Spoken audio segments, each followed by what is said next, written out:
من أمريكا كده هنوصرهم الاحترام والثقة في المشهد الحالي في مصر. نروح نشوف الكلمة ونرجع تاني.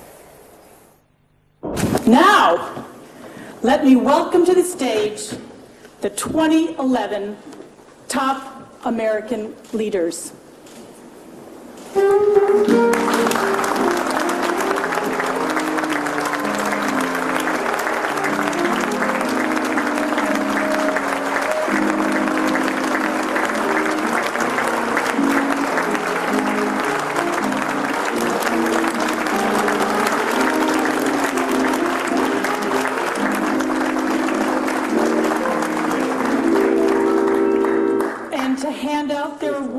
I'd like to welcome the publisher of the Washington Post, Catherine Weymouth, and David Gergen, the director of the Center for Public Leadership at the Harvard Kennedy School.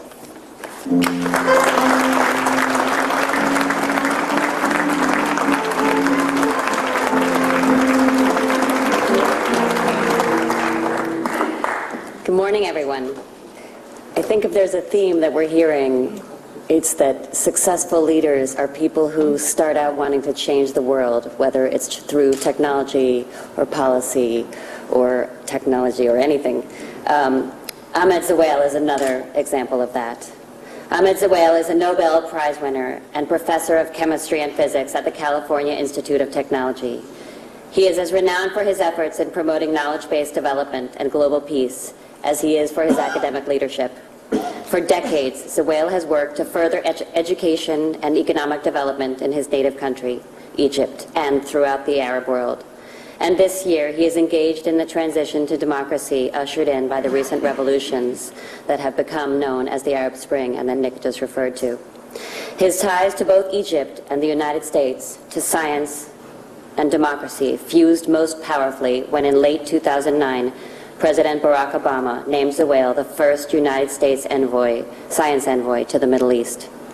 Zewail has garnered honors from around the globe, including 40 honorary degrees, and has won more than 100 international awards. Congratulations, Dr. Zewail.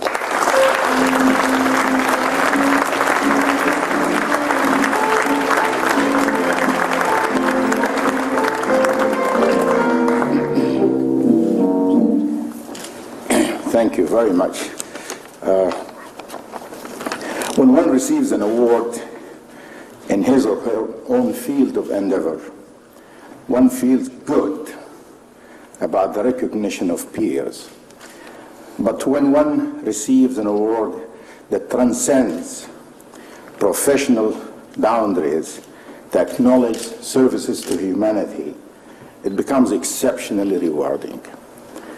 I am profoundly honored to accept the Top American Leader Award from two of America's most distinguished institutions in journalism and academia, the Washington Post and Harvard Kennedy School of Government.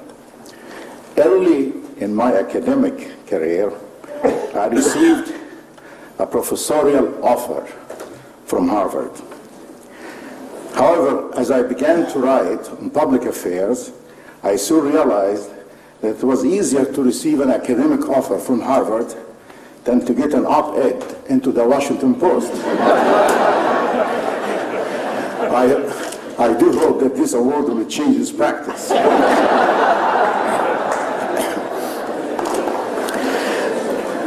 Ladies and gentlemen, leadership is the offspring of vision. Of paramount importance to effective leadership is the ability to inspire others with one's vision to dream of a better future. As a boy growing up near Alexandria and Rosetta, my parents were thoughtful enough to endow me with some good genes. And with them I dreamt of acquiring knowledge and of one day becoming a university professor. I did. Coming to America, the land of opportunity, and without being able to speak English, mixing desert with dessert, I learned of making contributions to science. With my group at Caltech, a great institution to dream in, I did. One is fortunate to reach the goal of a dream, but we cannot limit our dreams to our personal gains. To go beyond, I have followed 3 basic values.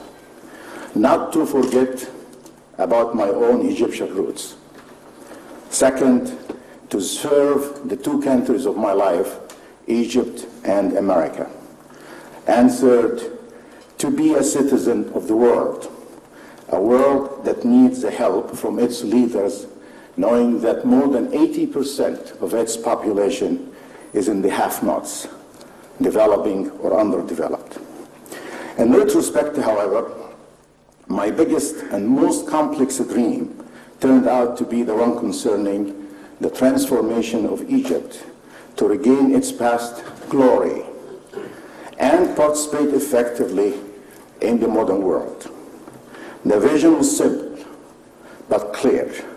Only through renaissance in governance and education would my native country become a knowledge-based society, as it was thousands of years ago, from Giza to Luxor to Alexandria.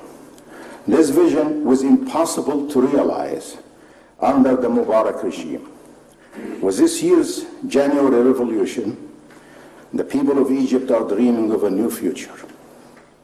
Despite the rocky roads ahead, I remain optimistic.